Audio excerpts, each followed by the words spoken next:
বিচারপতির বিচার বাতিলের আর্জি, অভিজিৎ গঙ্গোপাধ্যায়ের নির্দেশ বাতিলের আবেদন জানিয়ে মামলা চাকরিহারাদের একাংশের। আমাদের সঙ্গে রয়েছেন প্রতিনিধি অনব, কি খবর পাওয়া যাচ্ছে? দেখো, সুপ্রিম কোর্টের নির্দেশে এসএসসির নিয়োগ দুর্নীতি সংক্রান্ত একাধিক মামলার শুনানি হচ্ছে কলকাতা হাইকোর্টে বিশেষ ডিভিশন বেঞ্চ করে। বিচারপতি দেবাংশু বসাক এবং বিচারপতি সাত্তার রশিদের ডিভিশন বেঞ্চে এই মামলাগুলির শুনানি হচ্ছে এবং সেখানে বিচারপতি অভিজিৎ গঙ্গোপাধ্যায়ের পদত্যাগ করা এবং সেই পদত্যাগের পর এই জল্পনা আরো জোরালো হওয়া যে তিনি সম্ভবত কোনো রাজনৈতিক স্বার্থ চরিতার্থ করার জন্যই এইভাবে পরপর সিবিআই তদন্ত দিয়ে গেছে। কাজে তার মধ্যে কোনো একটা উদ্দেশ্য কাজ করেছে। অভিযোগ করছেন কারা?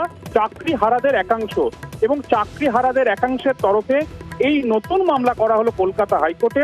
এবং মামলা করার পাশাপাশি যেটা খুব ইন্টারেস্টিংলি বলা হয়েছে, বিচারপতি অভিজিৎ গঙ্গোপাধ্যায় শুধুমাত্র গ্রুপ 2 নিয়োগ দুর্নীতি মামলা নন, এসএসসির সমস্ত নিয়োগ দুর্নীতি মামলা যে নির্দেশগুলি দিয়েছেন, সিবিআই তদন্তের নির্দেশ, সেগুলিকে নাল অ্যান্ড ভয়েড অর্থাৎ সেগুলিকে বাতিল করার নির্দেশ জারি করুক।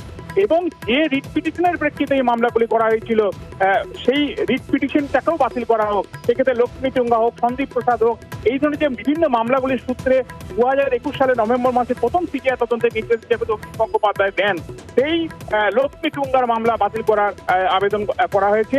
পাশাপাশি বিচারপতি গঙ্গোপাধ্যায়ের এই ধরনের এসএসসি মামলার নির্দেশ বাতিলের আবেদন করা হয়েছে।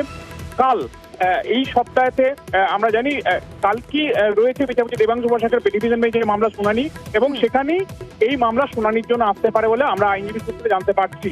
এবং এক্ষেত্রে আরো কয়েকটা বিষয় সামনে রাখা হয়েছে।